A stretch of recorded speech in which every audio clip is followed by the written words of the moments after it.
अच्छा जी, अभी जो मैंने आपसे जो अभी अर्ज़ किया था ताहिर भाई के घर के हवाले से कि असल चीज़ जो है वो दरख्त लगाना नहीं होता, असल चीज़ उसकी केयर करना होता है, पानी देना होता है। ये देखिए माशाल्लाह इन्होंने जो अभी 2 दरख्त जो गुलमोहर और नीम लगाए हुए, इन्होंने यहाँ पर भरपूर पानी दिया है, भरपूर पानी दिया है, गड़ा बड़ा करके गुलमोहर के जो है पौधे में भरपूर पानी दिया माशाल्लाह। ये रोज़ की बुनियाद पर रोज़ 2 दफ़ा या 1 दफ़ा तो देते हैं, भरपूर पानी दिया। असल चीज़ ये होती है कि दरख्त लगाना कमाल नहीं है, दरख्त को पानी देना जो उसकी ग़िज़ाइयत है, जो उसकी ग़िज़ा है, वो एक असल चीज़ मकसूद है, ठीक है ना। और माशाल्लाह ये देखिए ये नीम है, यहाँ पर ये पानी दे रहे हैं और ये इन्होंने जो गड़ा किया हुआ है और यहाँ पर भरपूर पानी भर रहा है।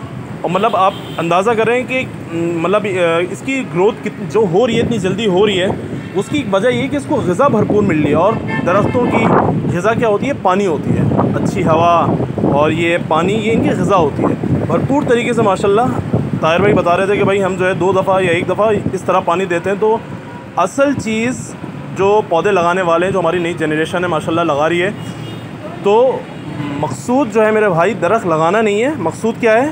दरख्तों की हिफाजत और उनको पानी देना रोज़ की बुनियाद पर। जब वो अपना एक फिर जाके वो एक तनावर और वाक़तन एक फ़ायदेमंद दरख्त साबित होते हैं, जिसकी छाँव में फिर जिसकी छाँव हर एक को नसीब होती है और जिसकी छाँव के अंदर पर हमारी आने वाली नस्लें खेलती कूदती हैं।